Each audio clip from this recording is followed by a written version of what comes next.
How's it going, everyone? Welcome back. Hopefully everyone's having a lovely day. So, an offseason packed with contract talks about Joe Burrow, contract talks about T. Higgins. These guys are going to get paid, and they're going to get paid handsomely, hopefully, by our beloved Cincinnati Bengals. But then we do have to talk about the defensive side of the football. The defensive side of the football that has really come up big, that has made massive stops for this Bengals team. It has played championship caliber defense. You obviously can't let every single one of these guys go. And, DJ Reader's contract coming up. Logan Wilson's contract is coming up. Logan Wilson, the third round pick out of Wyoming. Logan Wilson, a pretty good draft pick there by the Cincinnati Bengals. Still young. 3 years of experience, coming up on his contract year. Finished last season with 123 tackles, 1 interception, and 2.5 sacks. And statistically wise, it was a pretty average season for a linebacker. You can't play the statistics game. Obviously, you don't. Just looking at it though, you want to go by the Pro Football Focus grades. So on and so forth. He's kind of middle of the pack, and I guess you can, I can kind of get it. I kind of agree with it to an extent where it's like, yeah, a little middle of the pack. Obviously, Bengals fan, obviously biased. Obviously, want to see Logan Wilson do good and be on his team.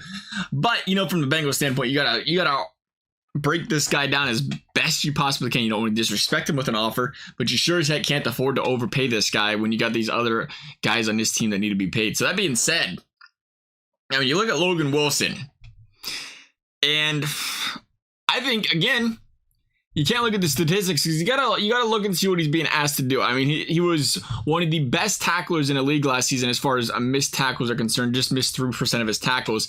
He was a guy that did excel. He did play well in coverage. Again, when you're going up against the quarterbacks you're going to be going up against in the AFC, when you're going to be playing in this Bengals defense that's really, again, designed to sit there and sit back and force the other team's quarterback to make a mistake. They don't really put a lot of pressure on the quarterback.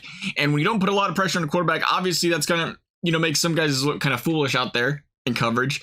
Other guys still being good coverage. Guys going to do great, going to follow the system, follow the scheme. But I do think it's important to bring that up because it's night and day difference for a corner or for a linebacker or for a safety to cover a guy for 2 seconds compared to covering him for 3 or 4.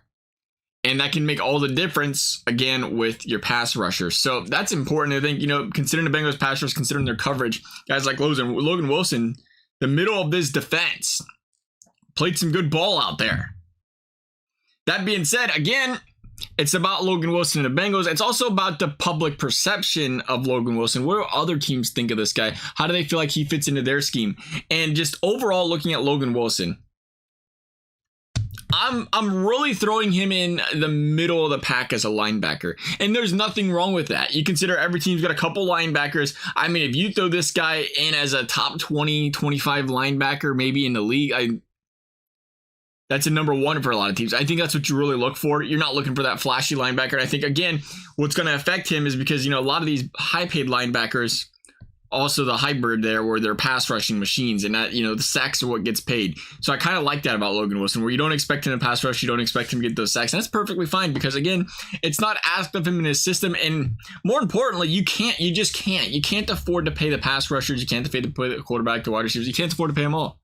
You got to have guys that fit the system. I think Logan Wilson fits this system really well. All that being said, you bundle it together, though, and I think you look at the going rate for a lot of linebackers, middle of the pack, not overly flashy, not the huge names, but still solid linebackers, core pieces of the team. You're talking really 10 to 13 million range. And I think Logan Wilson does fall in that. I think Logan Wilson falls close to, 11, 12 million, I think. Seems really fair. I think as the rates go up, as the cap goes up, you might see him hit the 12 million a little easier. We might see Logan Wilson tap 12 million. I think the Bengals are going to be very, very, very cautious, but at the same time, you don't want to lose this defense.